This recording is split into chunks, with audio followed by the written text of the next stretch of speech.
سورہ آل عمران کی آخری آیتیں ہم پڑھ رہے تھے کل کہ عقل مند کون ہے۔ دو باتیں کل کے درس میں بتائی گئی تھی۔ عقل مند کی پہلی خوبی یہ ہے جو کھڑے ہو کر، بیٹھ کر، لیٹ کر اللہ تعالیٰ کا ذکر کرتے رہتا ہے، مطلب اللہ کے ذکر سے جو غافل نہیں ہوتا ہے وہ واقعی عقل مند ہے۔ آج ہمارے پاس عقل مند کون ہے؟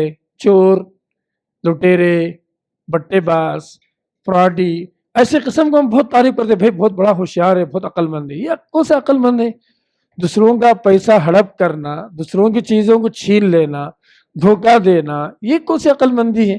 سبحان اللہ، اللہ نے کہا کہ عقل مند انسان وہ ہے جو کیا کرتا؟ کھڑے ہو کر، مطلب اللہ کے ذکر سے کبھی خالی نہیں رہتا۔ سبحان اللہ، اپنی زندگی 24 گھنٹے کو ہمیشہ جتنا کوشش ہے، جتنی طاقت ہے، جب بھی موقع ملا اللہ تعالیٰ کی یاد سے وہ دور نہیں رہتا۔ تو مطلب یہ کہ ہم کو ایسا ہی بننا ہے۔ کیسے بننا ہے؟ ہم ہمیشہ اللہ کو یاد کرنے والے بنائیں۔ آپ کو بتاؤں، میں آپ کو معائشہ رضی اللہ تعالیٰ عنہا ہے نا، نبی کریم صلی اللہ علیہ وسلم کی زندگی، آپ کے اخلاق کے بارے میں کیا فرماتی ہیں؟ یذکر اللہ کل احیانہ، نبی کریم صلی اللہ علیہ وسلم ہمیشہ اللہ کو یاد کرتے تھے۔ چلتے کوئی چیز اٹھانا ہو بسم اللہ، کسی کی تعریف کرنا ہو ماشاء اللہ، اللہ کی بڑائی کرنا ہو سبحان اللہ، اللہ تعالیٰ کی جی حمد کرنا الحمدللہ۔ اس طریقے سے نماز سے پہلے صبح شام کی دعائیں، مسجد میں آنے کی، جانے کی، استنجا کی، یہ جتنے اوقات کی دعائیں ہیں اللہ کے رسول صلی اللہ علیہ وسلم ہمیشہ پڑھتے تھے۔ اللہ کے رسول کو اللہ نے ہمارے اسوہ بنایا نا، اللہ کے رسول صلی اللہ علیہ وسلم کو اللہ تعالیٰ نے ہمارے آئیڈیل بنایا، تو ہم بھی کیا کریں؟ اپنی زندگی میں دیکھیں کہاں کہاں ہم سے غفلت ہو رہی ہے، کہاں کہاں ہم چوک جا رہے ہیں، کہاں کہاں جو ہم اللہ تعالیٰ کے ذکر سے غافل ہو جا رہے ہیں۔ میرے آپ ایسا نہیں ہونا چاہیے۔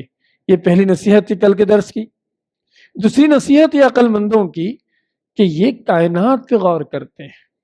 جب کائنات پہ غور کرتے، آسمان پر، زمین پر، تو ان کا ایمان بڑھتا۔ کائنات کو دیکھ کر، نظام شمسی کو دیکھ کر، سورج کو دیکھ کر، تمام کہکشاؤں کو دیکھ کر، ٹھیک ہے، اس کے نظام کو دیکھ کر ان کے دل میں ایمان بڑھتا، اور فوراً کہتے ہیں ربنا ما خلقت ھذا باطلا سبحانک، اے اللہ تو پاک ہے، اس کائنات کو چلانے میں تیرا کوئی شریک ہو ہی نہیں سکتا۔ دنیا میں ایک گھر میں اگر 2 لیڈر آ جائیں، 2 بڑے بن جائیں، ایک کمپنی میں اگر 2 باس ہوں، وہ 3 مہینے 6 مہینے میں سب ختم۔ اتنی بڑی کائنات، اس کا کوئی اللہ تعالیٰ کے کام میں اللہ، اس لیے سبحان کا جو ہے یاد رکھیں آپ، سبحان کا قرآن میں جہاں بھی آیا، کئی مرتبہ آیا، جہاں بھی قرآن مجید میں سبحان اللہ یا سبحان کا آیا تو سمجھ جائیے کہ لوگوں کے دماغ میں اللہ تعالیٰ کے لیے کوئی عیب کی بات بندہ سوچ رہا ہے یا سمجھ رہا ہے، اللہ تعالیٰ نے وہاں پر اس عیب کو دور کیا، کہا سبحانک۔ اس کائنات میں غور کرنے کے بعد یقیناً بندہ یہ کہے گا کہ اللہ تیری جو ہے اب تیرے افعال میں، تیری ربوبیت میں کوئی بھی شریک نہیں۔ جب ایمان بڑھ گیا، سب سے پہلے عقل مند کی بات جو ہے ستائے گی، پریشان کرے گی، وقنا عذاب النار، اے اللہ تو جہنم کی آگ سے بچا لے، بس تیری جیسی عبادت کرنی ہے، جیسا تیرے رکوع کرنا ہے، جیسے تیرے لیے جھکنا ہے، جیسے تیرے سے مانگنا ہے، ہم کو نہیں آتا، لیکن تو بڑا مہربان ہے بندوں پر۔ وقنا عذاب النار ربنا انک من تدخل النار فقد اخزیتہ۔ کتنی بڑی دعا ہے، معلوم، غور کریں آپ۔ اے اللہ تو جس کسی کو جہنم میں ڈال دے، آگ میں ڈال دے، یقیناً تو نے اس کو رسوا کیا، وہ تو رسوا ہو گیا۔ وَمَا لِلظَّالِمِينَ مِنْ انصار، اس کا کوئی مددگار بھی نہیں دنیا کے اندر نہ آخرت میں۔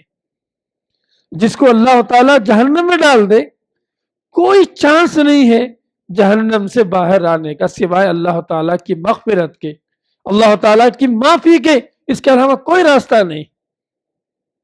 کتنی بڑی دعا، سوچ کے دیکھیں، ربنا انک من تدخل النار فقد اخزیتہ وما للظالمین من انصار۔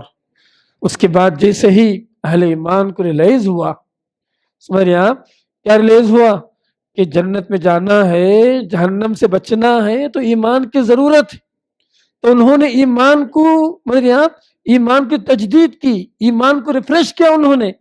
ربنا اننا سمعنا منادیا ینادی للایمان ان آمنوا بربکم فآمنا، اے اللہ تیرا حکم تھا کہ ایمان لیا، ہم ایمان لے آئے، ہمارے گناہوں کو معاف کر، وکفر عنا سیئاتنا، اے اللہ تو ہمیں معاف فرما، ہمارے گناہوں کو ہم سے دور کر، وتوفنا مع الابرار۔ سبحان اللہ، عقل مندوں کی جو تیسری جو بڑی سمجھنے والی بات یہ ہے، اللہ نے فرمایا اے اللہ تو ہمیں نیک لوگوں کے ساتھ تم موت دے۔ میں دیندار ہوں آج، نماز روزہ زکوٰۃ حج، کہ ایسا نہ ہو کہ اللہ کی ہدایت ہم سے چھوٹ جائے، اللہ تعالیٰ ہمارے دلوں کو پھیر دے، اللہ تعالیٰ اپنے رحمت سے ہم کو دور کر دے، تو پھر ہمارا حشر کیا ہوگا، ہمارا انجام کیا ہوگا، ہماری عاقبت کیا ہوگی، ہماری جنت کیا ہوگی۔ تو ڈر کے مارے دعا کرتے وَتَوَفَّنَا مَعَ الْأَبْرَارِ، اے اللہ تو نیک لوگوں کے ساتھ، اچھے لوگوں کے ساتھ، عبادت کرنے والوں کے ساتھ، خیر کا اچھے کام کرنے والوں کے ساتھ تو وفات دے۔ ہوتا کیا ہے معلوم زندگی میں، اکثر ہوتا یہ ہے کہ شروع میں آدمی اچھا کام کرتا، عمر بڑھتے بڑھتے عقل کمزور پڑ جاتی، سمجھ رہے ہیں آپ، کچھ باتیں ایسی لٹک جاتی عقل میں وہ نکلتی نہیں، پھر آدمی شریر ہو جاتا، ہٹ درم ہو جاتا، نڈر ہو جاتا، اب پھر کسی کی سنتا ہی نہیں، اب اسی نتیجے میں برا ہو جاتا، نماز کو چھوڑ دیتا، غلط کام میں پڑ جاتا، اے میرے پیسے بول کر عیاشی کرنے لگتا، کچھ بھی کرنے لگتا۔ تو کہا نہیں نہیں اللہ وتوفنا مع الابرار، اے اللہ جیسا ہماری جوانی آج کی زندگی بہتر ہے، کل موت جو آنے والی، اے اللہ تو نیک لوگوں کے ساتھ کر۔ سوچ کے دیکھیں سبحان اللہ، اہل ایمان کی دعائیں، اہل ایمان کی دعائیں ہیں نا، یقیناً ہمیں جو ہے سکھاتی۔ پھر آخر میں دیکھیے کیا دعا کرتے ہیں، ربنا وآتنا ما وعدتنا علی رسلک، اے اللہ تو نے جو وعدہ کہ رسولوں کے ساتھ کہ جو ایمان لے آئے گا، رسول کی اطاعت کرے گا، اس کے لیے جنت ہے۔ آج بھی امام صاحب نے جو تلاوت کی قرآن مجید کی آیتیں، جو لوگ ایمان لے آئے بھلے کام کے لیے، ان کے لیے جنت ہے، ٹھیک ہے۔ تو یہ جو وعدہ ہے تیرا ہے اللہ، تو اس کا حقدار بنا، وَلَا تُخْزِنَا يَوْمَ الْقِيَامَةِ، اے اللہ تو قیامت کے دن تو ہمیں رسوا نہ کر، ذلیل نہ کر، ہمیں برباد نہ کر۔ سبحان اللہ، یقین رکھیں عقل مند وہی ہے جو آخرت کی فکر کرتا ہے، عقل مند وہی ہے جو موت کی فکر کرتا ہے، عقل مند وہی ہے جو اللہ تعالیٰ کی پکڑ کی فکر کرتا ہے، عقل مند وہی ہے جو اپنی زندگی کو یوٹیلائز کرتا ہے عبادات کے لیے، ذکر کے لیے، توبہ کے لیے، اچھے کاموں کے لیے، بھلے کاموں کے لیے۔ سبحان اللہ، یہ آیتیں سورہ آل عمران کی معلوم ہے آپ کو، اللہ کے رسول صلی اللہ علیہ وسلم سحری کے وقت میں پڑھا کرتے تھے آیتیں، سحری کے وقت میں، رات کی تنہائیوں میں، جب ساری دنیا سو رہی، اللہ کے رسول صلی اللہ علیہ وسلم کا دل گھبرا رہا، اللہ کے رسول صلی اللہ علیہ وسلم ان آیتوں کے ذریعے سے اپنے ایمان کو تجدید کر رہے ہیں، اللہ سے گڑ گڑا رہے ہیں، عاجزی کر رہے ہیں۔ سبحان اللہ، ان آیتوں کو سحری کے وقت میں پڑھنا یہ بھی سنت نبی کریم صلی اللہ علیہ وسلم کی۔ اللہ اکبر۔ تو یہ چند اہم باتیں تھی جو کل کے درس میں کچھ چھوڑ گئی تھی، تو میں نے سوچا کہ ایمان کی تازگی کے لیے ایک بار تمام باتیں آپ کے سامنے رکھ دوں۔ اب چلتے ہیں سورہ نساء کی طرف۔ سورہ نساء دراصل ایسی صورت مبارکہ ہے جس نے عورتوں کو نئی زندگی دی۔ یہ صورت اتنی بڑی صورت ہے، اگر معنی اور مفہوم کے لحاظ سے سمجھیں اگر، کہ یہ وہ صورت ہے کہ عورتیں اللہ کے شکر گزاری پہ گر جائیں ان آیتوں کو پڑھ کر۔ اگر سورۃ النساء کے احکامات نازل نہ ہوتے، جاہلی رسم و رواج ختم نہیں ہوتا، عورتوں پہ ظلم و ستم ختم نہیں ہوتا، عرب معاشرے کے اندر عورتوں کا کوئی بھی مقام نہیں تھا، بس وہ ایک کھلونا تھی، جب جس کے ساتھ میں رہ گئی، جب دل بھر گیا پھینکا گیا، بس رہ گیا ایسے ہی، نہ اس کی سماجی حیثیت تھی، نہ اس کے گھر کے اندر اس کا کوئی مقام تھا، نہ ہی اس کے لیے کوئی رائٹس تھے۔ ہر طرف چاروں طرف سے اگر کوئی کسی پر ظلم و ستم جاری تھا تو وہ عورتیں تھیں۔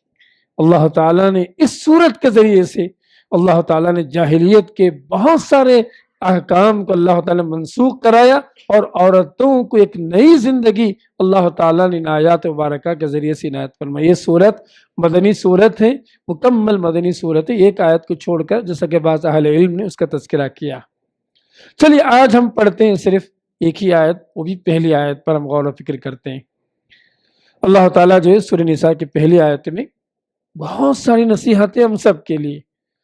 اللہ تعالیٰ فرماتا ہے یا ایھا الناس اتقوا ربکم الذی خلقکم من نفس واحدہ وخلق منها زوجها وبث منهما رجالا كثيرا ونساء واتقوا الله الذي تساءلون به والارحام ان الله كان عليكم رقيبا۔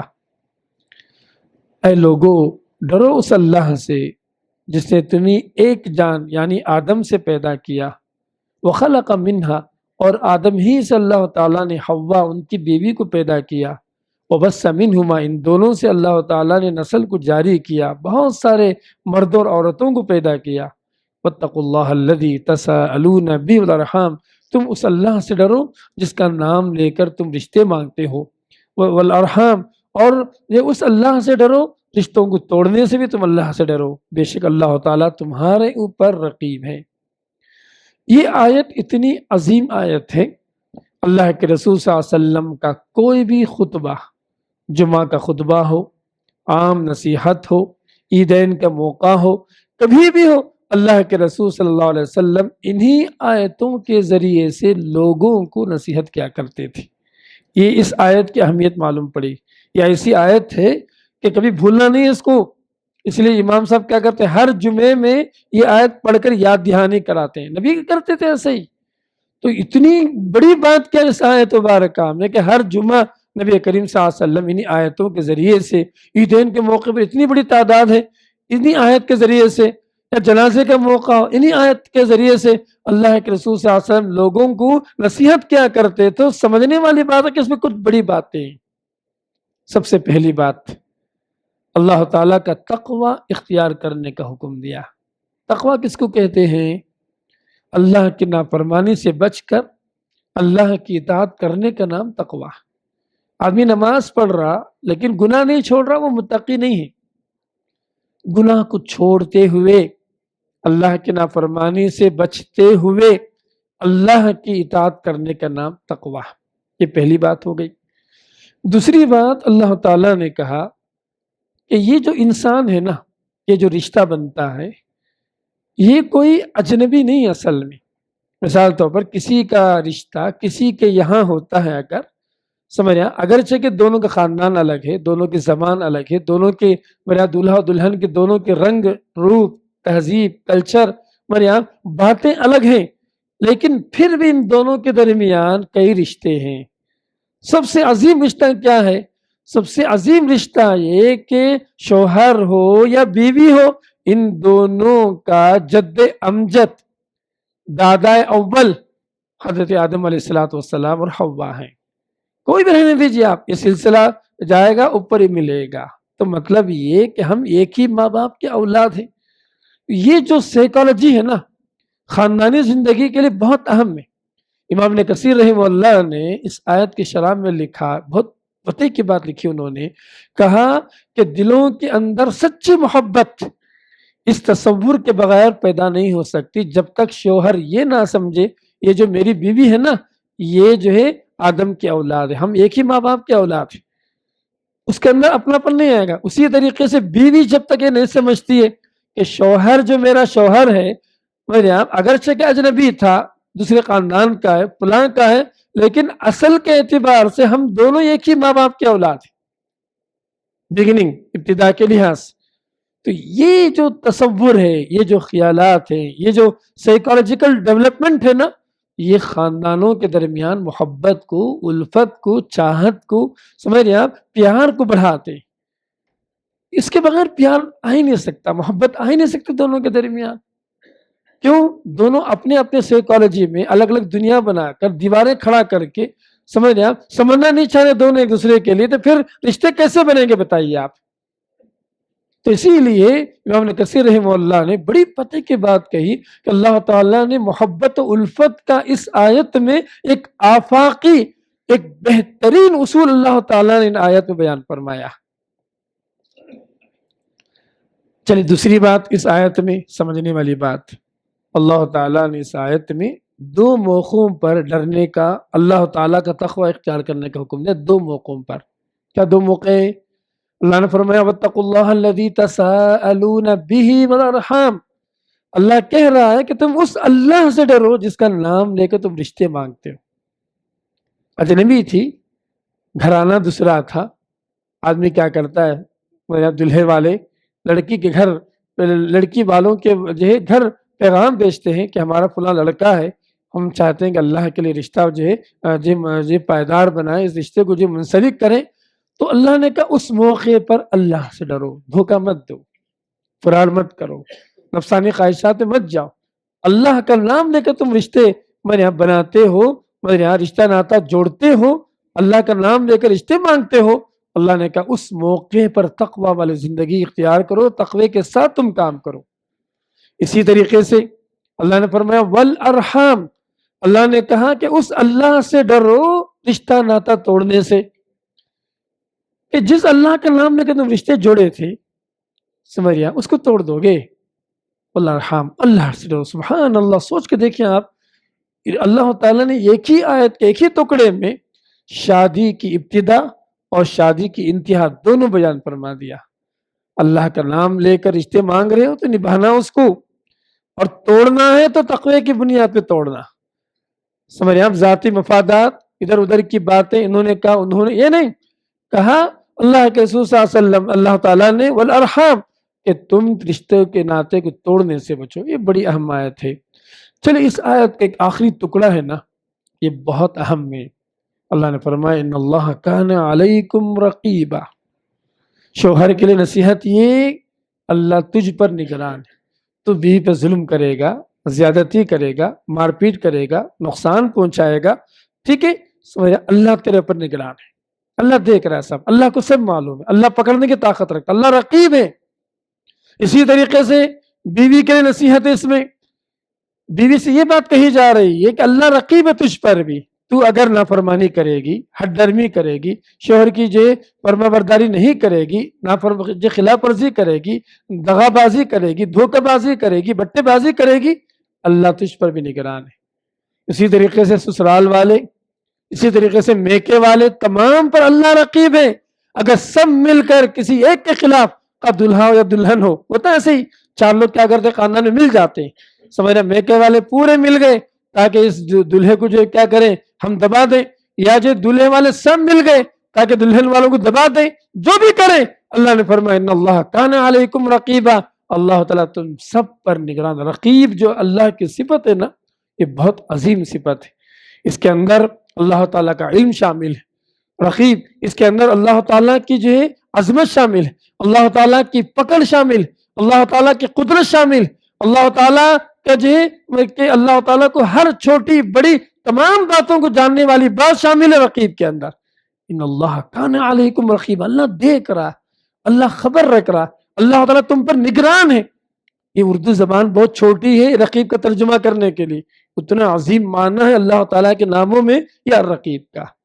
سوچ کے دیکھیں اس ایک ہی آیت کے اندر اللہ تعالیٰ نے رشتوں کے تعلق سے کتنی پیاری پیاری باتیں بیان فرمائی۔ نمبر ایک، سب سے پہلی بات اللہ نے بیان فرمائی کہ دلہا ہو یا دلہن ہو، اصلاً سب برابر ہیں، کیونکہ کوئی بھی فوقیت نہیں کسی پر بھی، دلہے والوں کو کوئی فضیلت نہیں ہے، دلہن والوں کو کوئی فضیلت نہیں ہے، دونوں برابر ہیں۔ کیوں برابر ہیں؟ سب آدم کی اولاد ہیں، سب بابا آدم کے ماں جو حوا کی اولاد ہے سب، یہ بات اللہ نے بیان فرمائی۔ اور دو موقعوں پر تقوی والی زندگی گزارنے کا اللہ نے حکم دیا۔ تیسری آخری بات آیت کے آخر میں اللہ نے فرمایا کہ ہر موڑ پر شوہر ہو، بیوی ہو، ننند ہو، سمجھ رہے آپ، اسی طریقے سے دیور ہو، جیٹھ ہو، اور ساس سسر ہو، جتنے بھی ہو، سمجھ رہے آپ، چمدن ہو، جتنے بھی ہو، اللہ نے کہا کہ اللہ تم سب پر نگران ہے۔ تمہاری ایکٹیویٹیز، تمہاری باتیں، تمہارے تانے، تمہارا جو نقصان پہنچانے کا ذہن، تمہارا جو ہے کرمنل جو ایکٹیویٹیز، یہ نہیں سمجھ اللہ کو معلوم ہے۔ اور بتاؤں میں آپ کو تجربہ بتاتا ہے کہ جو لوگ اس میں ظلم و زیادتی کرتے دنیا کے اندر، اللہ تعالیٰ ان کو دنیا ہی میں سزا دے دیتا ہے۔ وَتِلْكَ حُدُودُ اللَّهِ، اللہ نے کہا اللہ کی حدیں، وَمَن يَتَعَدَّ حُدُودَ اللَّهِ فَقَدْ ظَلَمَ نَفْسَهُ، اللہ نے کہا کہ جو اللہ کی حدوں کو پار کرے گا اللہ اس نے یقیناً اپنے آپ پر ظلم کیا۔ سبحان اللہ، یہ بڑی اہم آیتوں میں سے بڑی اہم آیت ہے۔ ہم کو اپنی سائیکالوجیکلی بیوی کے تعلق سے اپنا ذہن، اپنا جو ہے سمجھ گئے آپ، سوچ بدلنے کی ضرورت ہے۔ اللہ کے رسول صلی اللہ علیہ وسلم نے کیا فرمایا کہ یہ جو بیوی ہے نا، آدم کی جو ہے اوپر والی پھسلی سے پیدا کی، ٹیڑھی ہے، اور سب سے ٹیڑھا پن کہاں ہے؟ اوپر والا حصہ، اس کو سیدھا کرنے جاؤ گے تم توڑ دو گے۔ تو اللہ کے رسول نے کہا کہ بیوی میں کمزوریاں رہیں گی، سمجھ رہے ہیں آپ، اونچ نیچ رہے گی، سمجھ رہے ہیں آپ، کوئی بھی بیوی 100% سمجھ رہے ہیں کامل نہیں ہو سکتی، اور کوئی بھی شوہر 100% کامل نہیں ہو سکتا، پھر بھی اللہ نے کہا کہ مل جل کے رہو۔ اسے اللہ کے رسول نے فرمایا، سمجھ رہے ہیں آپ، جو کوئی مومن مرد اپنی مومنہ عورت کو جو ہے سمجھ رہے ہیں بیوی کو ہرگز جدا نہ کرے۔ اللہ کے رسول صلی اللہ علیہ وسلم نے کہا ہرگز جدا نہ کرے۔ اگر کوئی کسی چیز سے ناپسند کرتا ہے، کسی عادت کو، ہو سکتا ہے دوسری عادت اس کو پسند آ جائے۔ تو اللہ کے رسول صلی اللہ علیہ وسلم نے یہ سائیکالوجیکل ڈیولپ کیا ہمارے لیے۔ تو بہرحال یہ بڑی عظیم آیتیں ہیں۔ انشاءاللہ کل کے درس میں خواتین کے تعلق سے بہت ساری نصیحتیں ہیں۔ انشاءاللہ کل کا پورا درس انشاءاللہ خواتین کے احکامات جو سورہ نساء میں بیان کیے گئے ہیں انشاءاللہ 1 by 1 انشاءاللہ بیان کرنے کی کوشش کروں گا۔ میں امید کرتا ہوں کہ تمام آئیں، آپ بھی دیکھیں کہ اللہ تعالیٰ نے عورتوں کو کتنا اونچا مقام دیا، اور خواتین بھی دیکھیں کہ اللہ تعالیٰ نے ان کی تعریف کیسے فرمائی ہے۔ جزاکم اللہ خیر۔ السلام علیکم ورحمۃ اللہ وبرکاتہ۔